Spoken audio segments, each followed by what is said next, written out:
Hi everyone, I'm Kyana and welcome to Faking the Presses, a podcast where a journalism student from Toronto Metropolitan University talks to established journalists and experts about their work on fake news, disinformation, and online manipulation.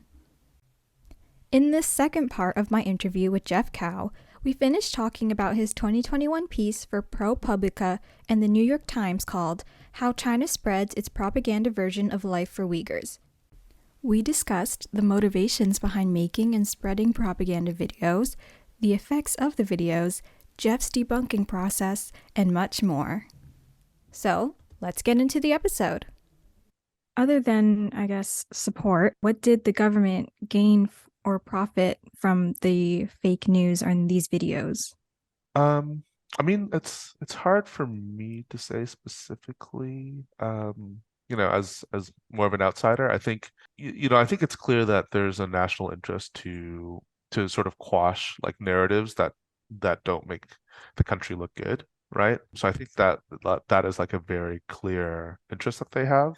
And that, that has been sort of consistent across, a number of topics, whether it was recently it's been, Hong Kong protests, COVID, right? Forced labor and genocide. So that's been pretty consistent. I think there's a very strong incentive, I guess, to sort of follow what the government wants domestically.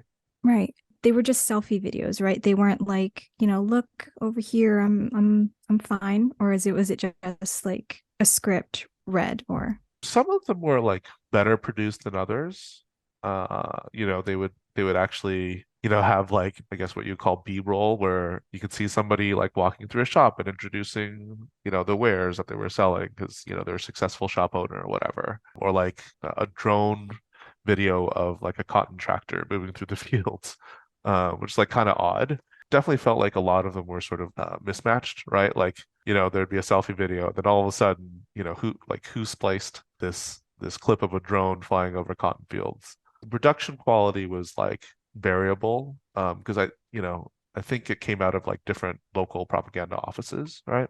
One thing that we found that was remarkably consistent though was, even though they were sort of like these like off the cuff selfie videos for the most part, there were always subtitles or captions, right? In English and in Chinese. Sorry, let me correct myself. So on Chinese websites, when we found these videos on Chinese websites, the subtitles would be in Chinese because your audience is presumably Chinese, right? But when we found the same video on platforms like Twitter and YouTube and Facebook, the subtitles would have there'd be English and Chinese, and it was like sort of a universal rule, right? And you think, well, like if there are a thousand, if there are thousands of people putting out videos, like would each of them take the time to do subtitles? And would they sort of remember to do subtitles in, English on, Western media, social media platforms and like do them only in Chinese on Chinese platforms? Again, if you look at one video, it's hard to tell, right? That it was sort of synthetic or not synthetic, but like, orchestrated, right? And part of a big campaign. But when you see like thousands of videos with these similar characteristics, then it's pretty obvious. yeah, I probably wouldn't even have like noted the point about translating the subtitles on different sites. Hmm. That's a really good thing to pick up. So what effect or damage has the fake news done or these videos have done? I think especially the H&M stuff, right, where they attacked the company. I mean, H&M really was harmed in, China, which is a pretty big market for them. I'd have to look back, but like there were some repercussions to them. I'm not sure if they issued an apology or something. That's often something that happens when, companies get bullied in that way. Other manufacturers, this campaign, may have factored into them changing some of what they said or their business practices, right? Or maybe encouraging them not to change their business practices. But yeah, we didn't really do that specific analysis, but you can see sort of how something like that, when one company is sort of like made an example of how it could really chill the actions of others in similar positions. Yeah, for sure. So what was your process of fact checking this or analyzing these videos? So We collected them using various different computer programs and the different platforms, and that comes with the video itself and a bunch of other metadata about the videos, right? And so we could fact check that by looking back at what we had collected and all the information that was there. We wrote code to analyze it, and it's not that easy to analyze thousands of videos when they come from different sources, right? And some of them might have subtitles, some of them might not, and it's hard to like compare those files against each other at such a scale, right? It's like you've got like 1,000, like 3,000 pairs of unique socks, and you're trying to like match them up with each other. But we wrote like different programs to do that, because like watching them and sort of trying to eyeball that would be really difficult. So we had programs to do that, and then we would fact check it by looking back at the pairs that the program had made and sampling them and seeing, how many of them were actually accurate versus how many were incorrect. And that would sort of lead us to say, hey, we think, this worked out reasonably well, or looks like it didn't work at all. We gotta do it again or do it differently. So yeah, it's a lot of fact checking techniques that are fairly common in data journalism, right? If you use sort of an automated process to pick out things at scale and you can't hand check them one by one, then you can take a representative sample, check those, and figure out how that extends to the broader population. Right. I had a little bit of experience with coding and it was a big learning curve. So Yeah, creating your own code just seems crazy. yeah, yeah. It's definitely a skill that you can practice over time, and it's like any other skill that you learn. So yeah. hmm And so obviously you're a professional and you have professional resources and knowledge, but to fact check like you do you need special skills or like permissions to do it, or can anyone do it? I think anyone can do it. I mean, I had a laptop, right? And a lot of the software, I mean, basically all the software was you could download off the internet, so it doesn't cost you any money. So yeah, beyond laptop and like just the time that it took, not much else. There are projects where we use like cloud computing to solve problems, and that can cost some money. But in this case, it was just laptop and hours spent programming. What kind of computer programs did you use? So I work largely using Python, which is a general purpose programming language. It's good for a lot of things, and then we actually use some APIs. APIs stand for application programming interfaces, but it's like someone else wrote a program and they gave you access to that program, and you can use their program to solve problems. For example, for the videos, what we did was so Google has this API which can essentially do multiple. Well, we use several APIs from Google. One was like if you give it an image, it tells you the objects that appear in the image, right? And so that seems like pretty useful if you're trying to analyze a bunch of videos, right? So what we did was we took a video, and what a video is just a ton of images, right? Played sort of like in sequence, right? With sound. So we sampled images from the video at regular intervals, and we asked Google to say, hey, what was in the scene of this image, right? And they'd be like, oh, there's a shopkeeper, there's a tree, there's a whatever, right? And then we took that image description, and that was what we used to try to match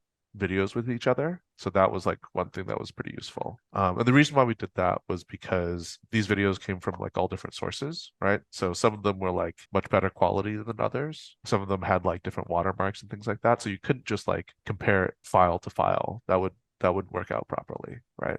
And so we had to essentially like develop a fingerprint for this video that was based on the content of it rather than what the file was. We also used it to read the captions that were in each video, right? So there's this OCR software, optical character recognition, that Google makes available as an API as well, right? It's how computer program that can sort of like look at an image and pick out all the text that's in the image, right? So we did a very similar thing. We fed it images from the videos and said, hey, like what's the text that's appearing in this video, in this bottom part of the screen where the captions usually appear, right? And by doing that, we could get a transcript for the videos, right? There's also sometimes like it sort of like doubles up and you have to, clean it up a little bit. But essentially, by doing that, you get the full transcript of what people were saying because everything they said was, fully subtitled and in many cases translated. That was another way we used to analyze the text to say, oh, in these 3,000 videos, they said this thing, X% of the time. So, these like different programming resources beyond, just Python, were very useful. Those actually cost money. So now that I think about it, so that was something that we had to pay money for as well. Okay. So maybe not as free. Yeah, yeah, but it was only like, a couple $100. Well, it wasn't thousands of dollars. Was it like a subscription kind of thing? Yeah, yeah, you can just yeah, it's very similar to that. Like you pay an amount of money per transaction. It'll cost you something like, I don't know, like a tenth of a cent per image or something like that. And so it just depends on how many images you run through it. Okay, that makes sense. Yeah. And so this kind of story seemed like it took a long time because it Mhm. changed over time. So in total, how long do you think it took for you guys to work on this story? From beginning to end, about 6 months. It was kind of on and off. So, there was really like I think we saw that there was like a really good opportunity to tell a really compelling visual story as well, right? And so we actually got a lot of like visual producers and folks like that in, which ended up being great because I feel like we could have published a story like 3 months in. We had collected enough data, talked to enough people that we could have written the story then. During that time, working on and off on this project, and so are the other reporters. And then the graphics folks got brought in, and they need a bit more time to sort of like put together a really nice visual package for it. And this wasn't like a breaking news story, right? So we could take our time with it.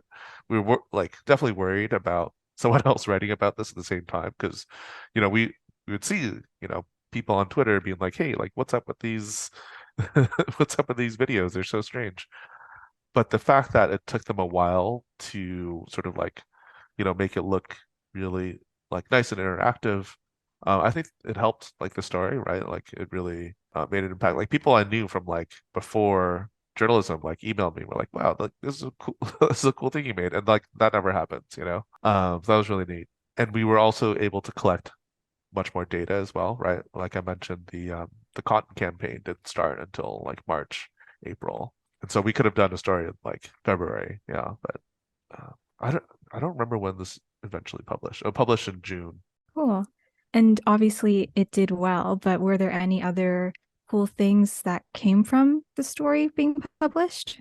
I guess like often for these things you hope for like, hey, we pointed out this bad thing and they stopped doing this bad thing, right? That obviously like, we have no influence on whether they do these types of videos, but I think it helped to sort of like inoculate people against this sort of disinformation in the future, right?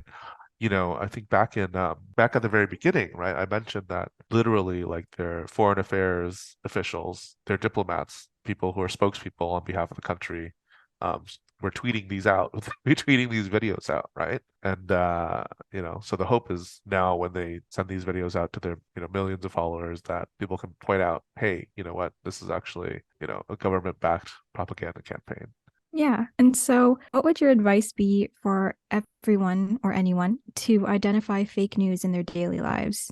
It's a good question. I mean, I think it's just about the like basics of media literacy, right? Like, I think this is like an interesting story and it was like good for this like one small aspect of disinformation, right? And exposing that. But I think in your daily life, just the basics of media literacy can get you pretty far and picking the right sources and things like that. I think there's like a lot out there these days, right? So it can be hard to keep up and sort of keep up with the latest. And so, I think yeah, keep it simple. Just media literacy, I think would be helpful for the average reader. You may or may not be able to answer this, but let's say after someone identifies a piece of fake news, what would your advice be to do after you find a piece of fake news? Move on, I guess. I mean, there's also the like, sometimes things travel precisely because people are calling attention to it, right? So yeah, I think it's important to move on. I think it like help foster media literacy in people around you. I don't know if calling attention to these things really does a ton overall. Even though, this is a good story and that's what we did for a story, but it's I guess it's a little different at a person to person level, in my opinion. Yeah, I get it. So that's really all I have to ask. Is there anything you want to add? Not really. I mean, yeah, it was fun. It's fun to work on this. I think it's a really cool field to work in. So, you should consider it if you're. I think what I really enjoy about it is it combines my interest in programming and doing cool things with computers and also doing something that makes a positive difference, right? I think a lot of people get into journalism because they hope to one day do a story about something that'll make a positive change in the world, right? So good way to use those powers for good. Hmm. Yeah, thank you so much for talking to me. Sure, no problem. Hi, everyone. I want to thank Jeff Kao for speaking with me in such depth about his piece, and you can find the article linked below. Thank you for listening to this episode of Faking the Presses, and stay tuned for more episodes. Once again, I'm Kyana, and watch out for fake news.